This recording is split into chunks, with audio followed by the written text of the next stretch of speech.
of work to do just all around, obviously, to be a complete offense. But and we working vigorously at that. But yeah, I mean, we did some good things. Really efficient in the pass game. We got to get the run game going, and that means everybody, obviously, receivers getting in there and continuing to block, and getting a good push up front and all those good things. So some good stuff there. We just got to keep pushing and keep getting better.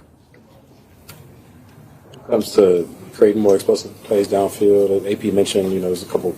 I don't know specifically what he was talking about, but he was saying there's a few plays you guys called that just didn't come together. That's something that kind of was an issue last year. What does it take to kind of put those together more often, just as an overall offense this year?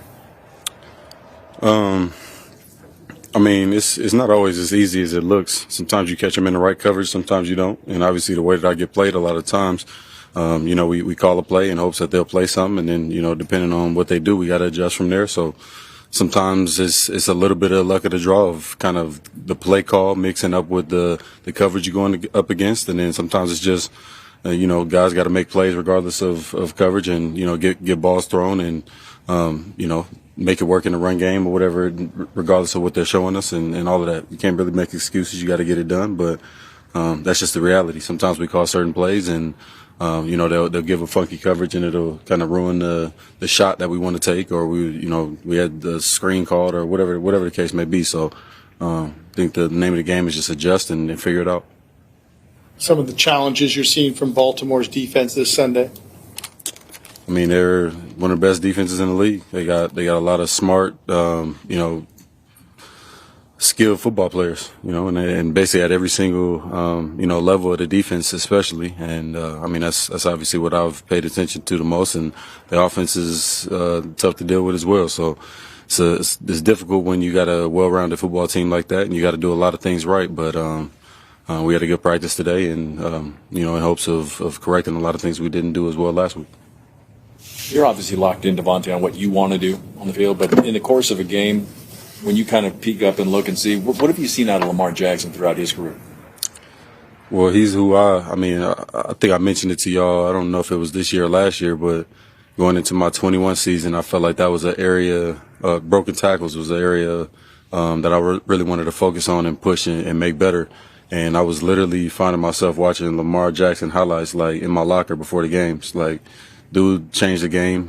He's the best, in my opinion, best ball carrier ever. No matter what position you want to talk about, I don't think anybody's as big of a threat carrying the football. So, and obviously he's worked really hard to develop in the other parts of his game as well, and you've seen that come a long way too. So, he's a huge threat. Somebody you got to be accountable for out there, and make sure you know what he's doing, and getting on the film of that. And obviously, I don't have to worry about that. But yeah, he's a hell of a football player. I saw you doing the Kay Adams show now on a weekly basis. Are you just kind of at the stage of your career where you want to? I mean, do you have to get talked into something like that, or is it something that you want to get your voice out there a little bit more than maybe it has been in the past? I mean, sometimes it's fun. It depends on the opportunity, and I think that I have been doing a few more things. I think it's sparked the interest of. It's been more the demand than anything. It's been a lot, and I've had a lot of that in the past. But once you give a little bit of that, and talk a little football, and people want to hear what you got to say. So that kind of came naturally, and I've been a fan of Kay, and she's been a fan of me since basically I got in the league, and so it was kind of a good deal, and and they pay you too, so it helps. You said, and I know that athletes have to deal with when you say things, it can get distorted sometimes, right. Depending on how it gets presented.